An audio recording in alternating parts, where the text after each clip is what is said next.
Good morning ninth class, how are you. As you all know कि हमारा जो chapter number 3 है gravitation, ये हमने स्टार्ट कर रखा है और इसके कुछ टॉपिक्स जैसे कि न्यूटन्स लॉ ऑफ ग्रेविटेशन और उसके बाद ग्रेविटेशनल कांस्टेंट के बारे में हमने लास्ट लेक्चर तक कवर कर लिया है। तो आज जो हमने करना है वो न्यूटन से थोड़ा पहले की जो बात है वो करनी है कि जो न्यूटन ने ये आइडिया लगाया कि ग्रेविटेशन जो है वो फोर्स दो ऑब्जेक्ट्स के बीच में काम करता है, तो उनको ये आइडिया कहाँ से मिला। तो न्यूटन से पहले एक और साइंटिस्ट थे जिनका नाम था केपलर।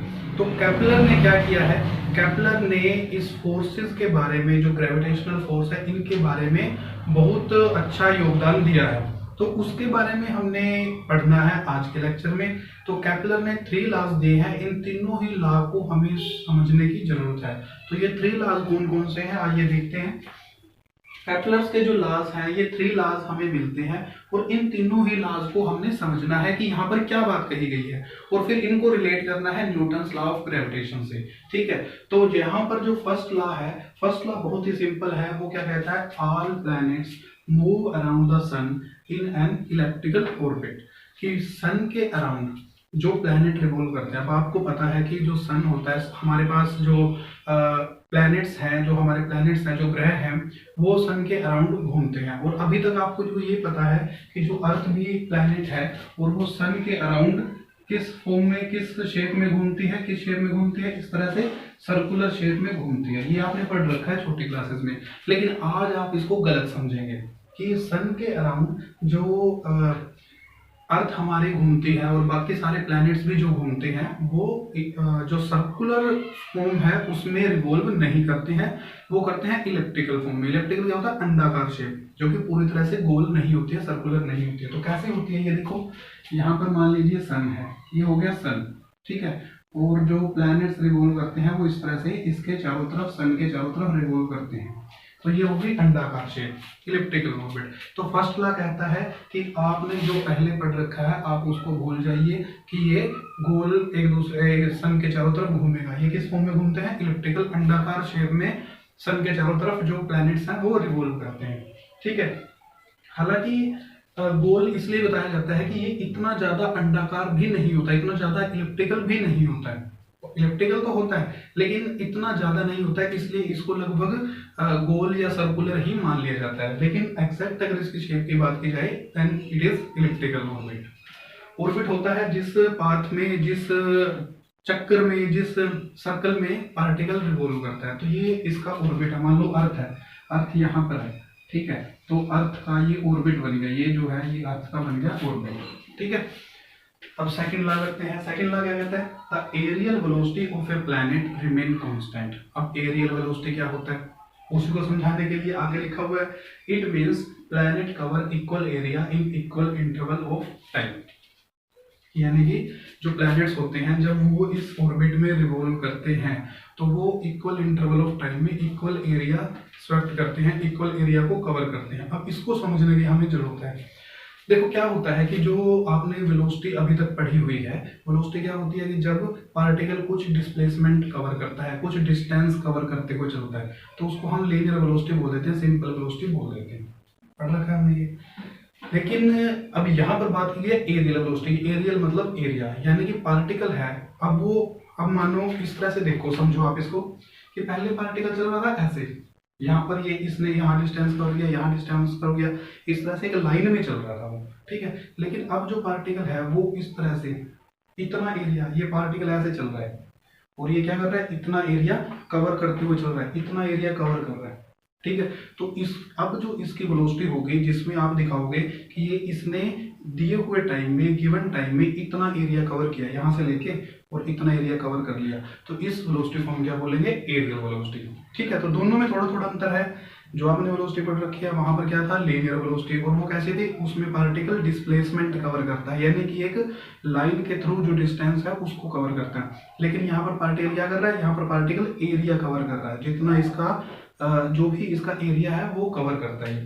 तो अर्थ कैसे कवर कर रही है एरिया, मान लो कहाँ पर है, अर्थ यहाँ पर है। जब कोई भी टाइम आपने स्टार्ट की मेजरमेंट, अर्थ यहाँ पे है, तो यहाँ से लेके और ये हो गया, ठीक है। और दूसरा फिर कुछ टाइम के बाद अर्थ यहाँ पर आ जाती है और ये आ गया यहाँ पे। तो मान लो किसी दिए हुए टाइम में अर्थ ने यहाँ से और यहाँ आ गई है, अर्थ हमारी यहाँ से यहाँ आ गई है, तो इसने कितना एरिया कवर किया, इसने इतना एरिया कवर किया। सपोज कितने टाइम में कवर किया, टी टाइम में कवर किया। कितने टाइम में कवर किया, टी टाइम में कवर किया। क्लियर हो गया। लेकिन अगर हम बात करें यहाँ की क्या होगा कि अगर इसको यहाँ पर बनाया जाए, मान लो किसी अगले टाइम पर फिर अर्थ यहाँ आ गई और अर्थ यहाँ बनाने के बाद कुछ टी टाइम के बाद फिर वो यहाँ पर आ जाती है, घूम यहाँ पे रही है, लेकिन हम उसको सन से उसकी लाइन जो है वो ज्वाइन कर देते हैं, सन से लाइन उसकी ड्रॉ कर देते हैं। ये लाइन जो है वो सन से हमने खुद बनाई है, ऐसा एक्चुअल में नहीं हो रहा है। तो अर्थ तो सिर्फ यहीं पर है। तो टी टाइम के बाद अर्थ यहाँ से यहाँ गई, टी टाइम के बाद यहाँ से यहाँ गई, तो ये जितना एरिया था ये एरिया भी उतना ही होगा। अब सर्कल के केस में तो ये होता ही है इतना, लेकिन इलेक्ट्रिकल के केस में क्या होता है कि सेंटर से, जो सेंटर में हमारा क्या है सन, तो सेंटर से जो इस लाइन की जो सर्कमफ्रेंस है, इसका जो डिस्टेंस है वो एक समान नहीं रहता। जैसे इसको अब ये मैंने कम इलिप्टिकल बनाया है, इलिप्टिकल तो है ही लेकिन कम है। अगर प्रॉपर एक इलिप्स बनाया जाए, इलिप्टिकल ऑर्बिट बनाया जाए, तो वो कैसा लगेगा, अब उसको समझते हैं, देखते हैं। मान लो यहाँ पर है सन, प्रॉपर जो इलिप्टिकल ऑर्बिट है वो कुछ इस तरह का दिखेगा आपको। अब जो यही फॉर्मूला वहां पर देखे हम, मान लो पहले अर्थ है यहाँ पर और टी टाइम के बाद आ जाती है यहाँ पे, ठीक है। तो कितना एरिया कवर किया उसने, यहाँ से और वो यहाँ आ गई है, तो ये एरिया कवर किया, ठीक है। क्लियर हो गया। अब आगे फिर वो चलते हुए कहाँ घूम रही है, वो इस ऑर्बिट में घूम रही है, तो कुछ टाइम के बाद वो यहाँ भी आएगी और टी टाइम के बाद वो मान लो यहाँ आ जाती है, ठीक है। तो ये हो गया ये वाला, और यहाँ से ज्वाइन कर दिया इसको। टी टाइम में ही यहाँ से यहाँ आई, टी टाइम में ही यहाँ से यहाँ आई, तो ये एरिया उसने आगे कवर किया। तो मैं क्या कह रहा हूँ, मैं कह रहा हूँ कि जितना एरिया ये है उतना ही एरिया ये है। आप देखने में देखो, इसकी विड्थ ज्यादा है, इसकी विड्थ कम है, लेकिन इसकी लंबाई भी तो ज्यादा है, लेंथ इसकी ज्यादा है ना। ये सेंटर से ज्यादा दूर है, ये सेंटर से कम दूर है। क्लियर हो गया। अब तो इस तरह से हम कहेंगे कि यहाँ पर इसकी क्या हो जाएगा, ये सेंटर से दूर हो गया, तो यहाँ पर इसकी वेलोसिटी कम हो जाएगी, अर्थ की वेलोसिटी कम होगी, जो लीनियर वेलोसिटी है। देखो टी टाइम में यहाँ से यहाँ आई और टी टाइम में यहाँ से यहाँ आई, तो इस यहाँ पर इसने ज्यादा डिस्टेंस ट्रेवल किया, यहाँ पर कम डिस्टेंस ट्रेवल किया, लेकिन एरिया इक्वल ही स्वैप्ट किया, एरिया इक्वल ही कवर किया। ये एरिया और ये एरिया दोनों इक्वल रहेंगे, ठीक है। तो ये बात समझने की है कि जो लीनियर वेलोसिटी है that is not constant, areal velocity is constant, means area equal cover कर रही है। क्लियर हो गया। उसके बाद अब हम अगला लॉ पढ़ते हैं, वो कौन सा है, the square of time period of any planet. Square of time period of any planet. Time period क्या होता है, टाइम पीरियड होता है कि जो प्लैनेट है वो कितने टाइम में एक चक्कर लगाता है। जैसे नॉर्मली हम क्या बोलते हैं कि अर्थ जो है वो एक राउंड लगाने में सन का कितना टाइम लेते हैं, 365.4 समथिंग ऐसा ही होता है ना, 0.25 बोलते हैं, 365.25 डेज लेती है, ठीक है। तो वो क्या हो गया, वो अर्थ का क्या हो गया, टाइम पीरियड। जैसे हम बोल देते हैं नॉर्मली कि एक साल लगता है, तो 1 year is the time period of our earth, क्योंकि वो एक साल लगाती है सन के अराउंड पूरा चक्कर घूमने के लिए। तो ये हमारे पास उसका स्क्वायर करना है, और उसको किससे रिप्रेजेंट करते हैं, उसको रिप्रेजेंट करते हैं टी से।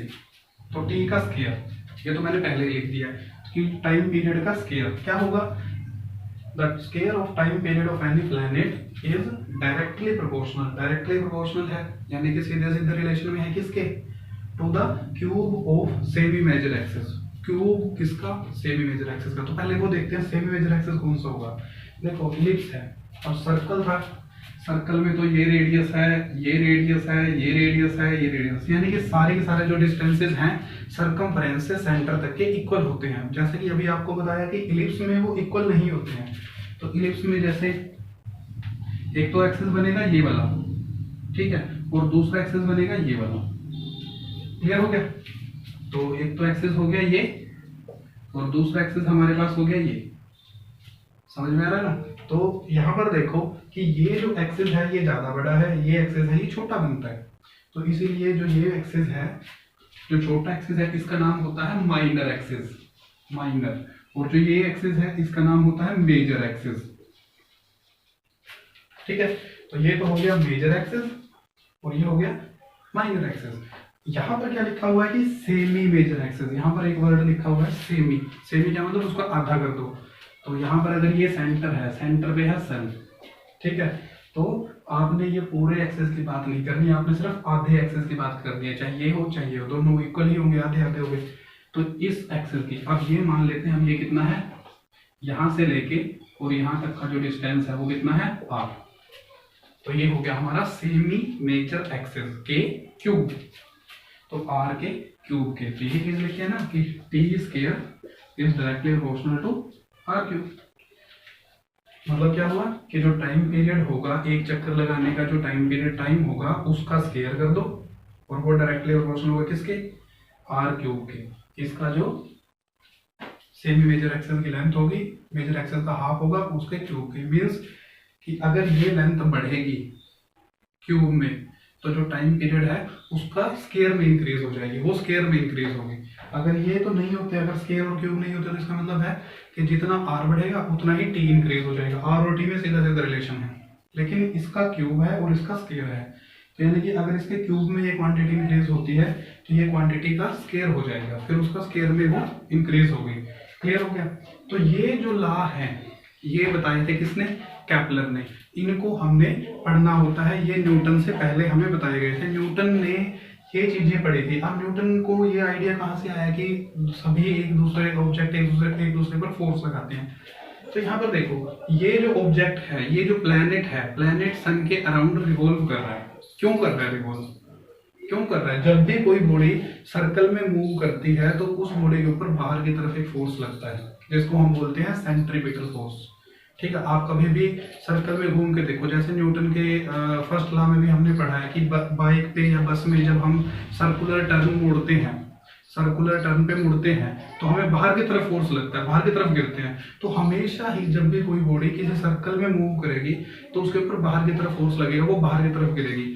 तो ये तो चल ही रहे हैं सर्कुलर टर्न में हर टाइम, तो इनके ऊपर भी तो बाहर की तरफ फोर्स लगेगा, यानी कि ये बाहर आने चाहिए, ये गिरने चाहिए बाहर की तरफ, इस सर्कल से, इस ऑर्बिट से ये बाहर निकल की तरफ गिरने चाहिए, लेकिन नहीं गिरते हैं। क्यों नहीं गिरते हैं? क्योंकि इनके बीच में कुछ न कुछ जुड़ाव है, कुछ न कुछ बॉन्डिंग है, कुछ फोर्स है जो इनको आपस में एक दूसरे के साथ बांध के रखता है। तो वही तो फोर्स ऑफ ग्रेविटेशन है। तो न्यूटन ने जो आइडिया लिया है ग्रेविटेशनल फोर्स का, वो यहीं से लिया है कि जो कहाँ किसने दिए थे, जो केपलर ने दिए थे, जो उनसे बहुत पहले हो चुके थे।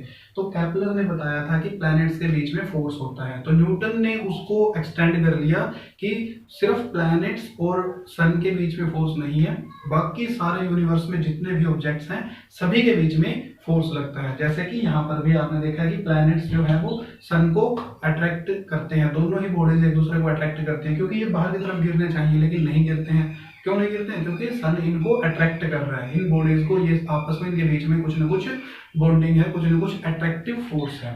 ठीक है, तो ये जो आइडियाज हैं ये न्यूटन ने हमें दिए थे और केपलर ने दिए थे स्टार्टिंग में, न्यूटन ने उसको एक्सटेंड करके ग्रेविटेशन में हमें पढ़ाया है। ठीक है, तो उसके बाद एक टॉपिक हमारा आता है centre of mass and centre of gravity, तो उसको भी हम कवर कर लेते हैं। पहला है centre of mass, centre of mass, और दूसरा है centre of gravity, centre of mass and centre of gravity. देखो क्या होता है कि जो मास है, किसी कोई भी बॉडी है उसका कुछ न कुछ मास तो होगा ही। ठीक है, जैसे यहाँ पर है, ये कोई भी मैंने ऑब्जेक्ट बना दिया, इसके अंदर क्या होता है, बहुत सारे छोटे छोटे पार्टिकल्स होते हैं, उन्हीं पार्टिकल्स का ये ऑब्जेक्ट बनता है, उन्हीं को इकट्ठा करके ये ऑब्जेक्ट बनता है। ये पेन है, इसके अंदर बहुत छोटे छोटे एटम्स हैं जिनको मिला के ये पेन बना है। ठीक है, तो अगर हम इन सभी का सेंटर देखें कि सभी पार्टिकल का जो मास है वो कहाँ आएगा, सबका सेंटर कहाँ बनेगा, तो यहाँ पर देखो सारे के सारे जो मास है वो सिमेट्रिकल है, यानी कि इक्वली सारे जगह पर फैले हुए हैं, तो इसका मास तो इसके सेंटर पे ही बन जाएगा। तो इसको क्या बोल देंगे, इसका सेंटर ऑफ मास। जैसे ये पेन है अभी, ठीक है, तो पेन जो है वो अगर इसका सेंटर ऑफ मास आपसे पूछा जाए कि इसका सेंटर ऑफ मास कहाँ बनेगा, सेंटर ऑफ मास का मतलब जितना मास इधर होगा उस पॉइंट से उतना ही मास इधर होना चाहिए, जितना मास ऊपर होगा उतना ही मास नीचे होना चाहिए। ठीक है, तो इसका अगर वो पॉइंट देखें तो वो कहाँ आएगा, वो इसके बिल्कुल सेंटर पे आएगा, सेंट्रल पॉइंट पे वो डिस्टेंस आएगा, इसीलिए उसको हम क्या बोल देंगे, सेंटर ऑफ मास। जहां पर आप सारा मास आप इकट्ठा मान सकते हो कि इस जगह पर उसका मास अगर इकट्ठा माना जाए तो इस जगह पर मान सकते हैं। जैसे आपके मार्क्स आते हैं पेपर में, एग्जाम्स में मार्क्स आप लेते हो तो कैसे बनाते हो उनको कि एक में 60 आए, एक में 70 आए, एक में 50 आए, एक में 80 आ गए, तो आप क्या बताते हो? सब सारे नहीं देखते हो आपकी एक में इतने, एक में इतने। आप क्या बात करते हो? आप उनके जो एग्रीगेट है, जो परसेंटेज है उसकी बात करते हो। जैसे 60% बन गए तो 60% यानी कि आपके हर एग्जाम में 60 मार्क्स बने हैं, आप ऐसा जूम कर लेते हो। तो सेम यही चीज है कि हर एक जगह मास है। आप हर एक जगह की बात ना करो, आप सिर्फ ये मानो कि अगर इस बॉडी को बहुत छोटा सा मान लिया जाए तो कहाँ पर मान सकते हैं, वो मास कहाँ पर एक्ट करेगा। तो इस बॉडी का अगर पूरा मास हमने दिखाना हो तो वो कहाँ पर एक्ट करेगा, वो इस पॉइंट पर एक्ट करेगा। इसलिए इसको क्या बोल दिया जाता है, सेंटर ऑफ मास। क्लियर हो गया। अब दूसरी जो चीज आती है वो है सेंटर ऑफ ग्रेविटी। तो सेंटर ऑफ ग्रेविटी क्या होता है? देखो अभी आपने पता लग गया है आपको कि अगर ये ऑब्जेक्ट है, इसको अगर यहाँ से छोड़ दिया जाए तो कहाँ जाएगा? ये नीचे जाएगा। क्यों जाएगा? क्योंकि अर्थ इसको अट्रैक्ट कर रही है, इसके ऊपर ग्रेविटेशनल फोर्स लगा रही है, जिसको हम क्या बोल देते हैं, ग्रेविटी बोल देते हैं। अर्थ जो फोर्स लगा रही है नीचे की तरफ वो तो है ग्रेविटी, और कोई भी ऑब्जेक्ट इसके ऊपर फोर्स लगा रहा है वो है ग्रेविटेशनल फोर्स। ठीक है। तो सेंटर ऑफ ग्रेविटी का मतलब क्या है कि अगर इसको यहाँ पर इसका मास है, यहाँ पर मास है, इसमें हर जगह मास है इसका, क्लियर है। लेकिन अगर इसका ये देखें कि अर्थ इसको नीचे की तरफ हर जगह से खींच रही है, हर जगह से इसको अट्रैक्ट कर रही है नीचे की तरफ, तो अगर उसका भी सिर्फ एक ही पॉइंट हमने मानना हो कि एक पॉइंट देखते हैं कि जो सारा का सारा यहाँ पे भी फोर्स नीचे की तरफ यहाँ से भी लग रहा है, वो एक जगह से ही मान लिया जाए। अगर यहाँ पे उसको कर देंगे तो ये पॉइंट मूव होगा, पूरा पेन नहीं मूव होगा। अगर यहाँ से मान लिया जाए तो ये पॉइंट नीचे की तरफ हो जाएगा, ये नहीं मूव होगा। नीचे की तरफ की फोर्स की जो बात हो रही है, तो यहाँ पर अगर वो फोर्स मान लिया जाए तो ये पूरा पेन नीचे की तरफ मूव होगा। ठीक है। तो इसका मतलब है कि जो नीचे की तरफ जो फोर्स लग रहा है, अगर उसका सेंटर बोला जाए तो वो भी कहाँ बनेगा, इसके सेंटर पे ही बनेगा।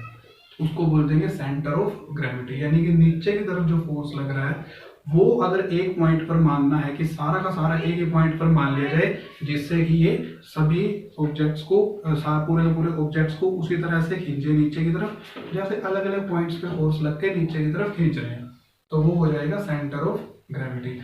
अगर हम अर्थ के आसपास की बात करें, जैसे हम यहाँ पर काम करते हैं, अर्थ के सरफेस के ऊपर काम करते हैं, तो सेंटर ऑफ मास और सेंटर ऑफ ग्रेविटी एक ही पॉइंट पर होते हैं। जिस जगह सेंटर ऑफ मास होगा वहीं पर सेंटर ऑफ ग्रेविटी बन जाएगा। क्लियर हो गया। तो इस तरह से आपने ये टॉपिक्स कर लेने हैं। यहाँ पर कोई प्रॉब्लम रहती है तो आप वो पूछ सकते हैं। इसके बाद हमने इन्हीं टॉपिक्स को थोड़ा सा और एक्सटेंड करना है, जो